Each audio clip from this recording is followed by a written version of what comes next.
ஒரு விஷயம் யோசிச்சு பார்த்திருக்கீங்களா? கடைசி எக்காலம் முழங்கும்போது, அப்புறம் பார்க்கலான்னு சொல்ல நேரமே இருக்காது. வேதாகமம் சொல்றது என்னன்னா, வானத்தில் 7 எக்காலங்கள் ஒன்றன் பின் ஒன்றாக முழங்கும். ஒவ்வொரு எக்காலமும் மனிதர்களுக்கு ஒரு கடைசி எச்சரிக்கை. முதலாம் எக்காலம் இரத்தத்தோடு கலந்த ஆலங்கட்டி மழையும் நெருப்பும் பூமியில விழும். மரங்களில் மூன்றில் ஒரு பங்கு எரியும். பசுமையான புற்கள் எல்லாம் சாம்பலாகி போகும். 2ஆம் எக்காலம் எரிகிற பெரிய மலை மாதிரி ஒன்று கடல்ல விழும். கடல் ஒரு பங்கு ரத்தமாக மாறும். கடல் உயிர்கள் அழியும். கப்பல்கள் சேதமடையும். 3ஆம் எக்காலம் எட்டி மரம்னு சொல்லப்படும் ஒரு பெரிய நட்சத்திரம் ஆறுகளிலும் நீரூற்றுகளிலும் விழும். நீர் கசப்பாகி அதை குடிக்கும் பலர் உயிரிழப்பார்கள். 4ஆம் எக்காலம் சூரியன் சந்திரன் நட்சத்திரங்களின் வெளிச்சம் குறையும். பகலும் இரவும் முழுமையில்லாத இருளால் மூடப்படும். 5ஆம் எக்காலம் பாதாளத்தின் வாசல் திறக்கும். வெட்டுக்கிளிகள் போன்ற வினோதமான உயிரினங்கள் வெளியில் வரும். முத்திரையிடப்படாத மனிதர்களை 5 மாதங்கள் வரை வேதனைப்படுத்தும். 6ஆம் எக்காலம் இவ்வளவு நாள் கட்டப்பட்டிருந்த ஒரு பெரிய படை விடுவிக்கப்படுவார்கள்.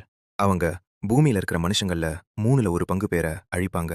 இவ்வளவு நடந்தும் கூட ஜனங்க இது ஏதோ ஒரு இயற்கை பேரிடர் அப்படின்னு சொல்லிட்டு தங்கள் இதயத்தை கடினப்படுத்திக்கிட்டு கடவுள் மேல நம்பிக்கை வைக்காம இருப்பாங்க.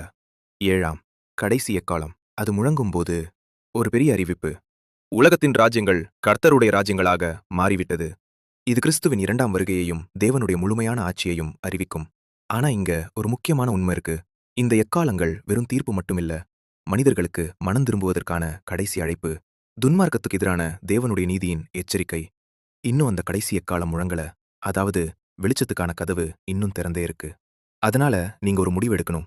இருட்டோட சேர்ந்து போவீங்களா? அல்ல வெளிச்சத்தை தேர்ந்தெடு